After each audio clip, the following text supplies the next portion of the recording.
welcome to the Woodcraft series. Today we're going to be talking to Owen Thomas, a professional bowl maker from Herefordshire. He's going to make a bowl from scratch on a pole lathe. I hope you enjoy it.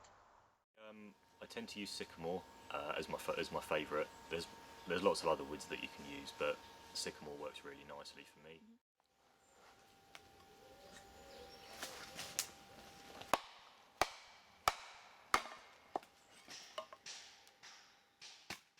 It's very close grained, so it turns really nicely. You get a nice finish, and hopefully you get a really nice long-lasting bowl out of it.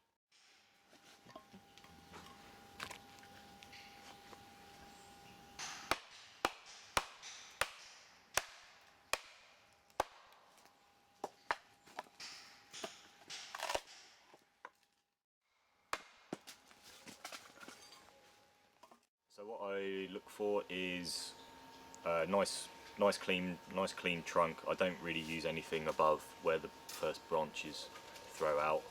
I also try as much as I can to avoid trees that are growing on a bank or on a lean, because what can happen is one side of them gets really fibrous.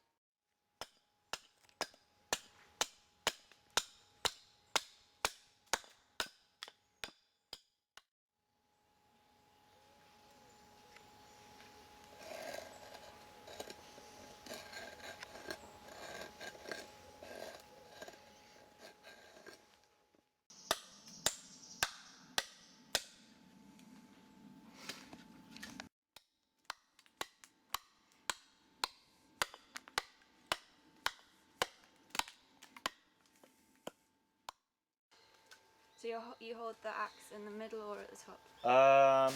For this I'd hold it in the middle, and you don't want to be really holding it really tight. You want to be able to sort of swing it in your hand, so it's making kind of swinging motion.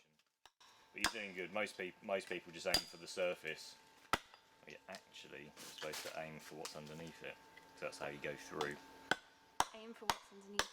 Yeah, so you're aiming for the chopping block really. You're just going through the bowl blank in the right direction.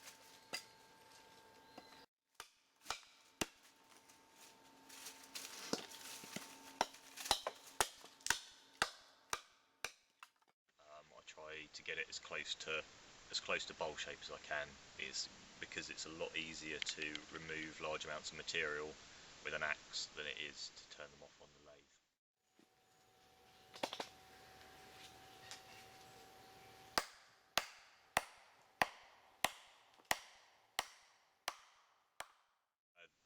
The mandrel's a long cylinder, 2 spikes on the end.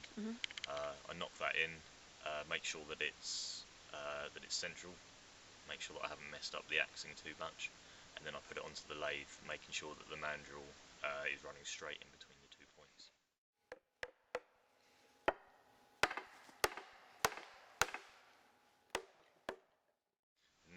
The next bit's the exciting bit, the turning.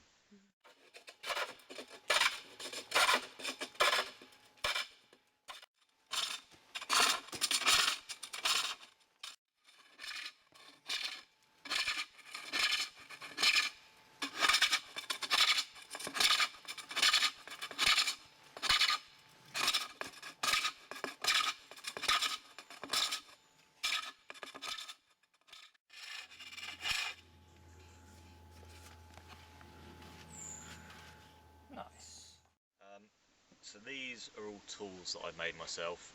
They're all made from some sort of spring steel, just straightened out springs. These larger hooks are the ones that I use on the outside of the bowl. I just find it for some reason I find it a lot easier to do the outside with larger hooks.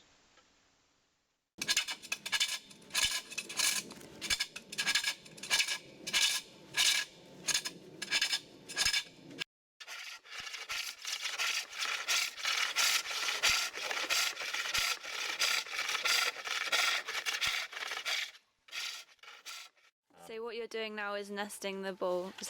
Yeah, this is like obviously the smallest nest that happens. So I turn all of my bowls like this. So I get like a breakfast bowl, and then I get from this middle bit I can get a little serving bowl. That That's so sweet. And so on. It's how a lot of the old English bowl turners worked. Would they turned nests as a standard thing, then they broke them up into their component parts. So you have a big, medium, little. Nifty. I'm actually cutting a groove in, which I can break off, and then I can get another bowl out of the middle bit. So it's not an easy thing to do, which is probably why so few people have worked out how to do it.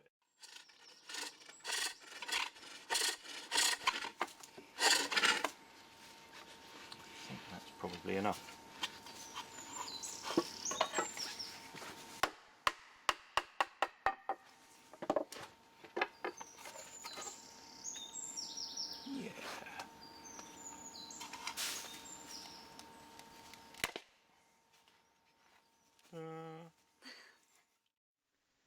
Wood's the material that I know was the material that I like using, so once I discovered that you could actually do this kind of thing, then I didn't really look back.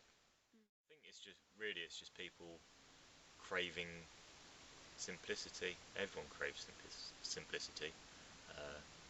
I do. It's one of the reasons that I choose to work like this. So that bit where I broke it off, I'd just clean out with a little hook knife once it's a little bit drier, and take that off, do the same, and then leave it to dry for a few weeks, and then I'll oil it, and then it's done.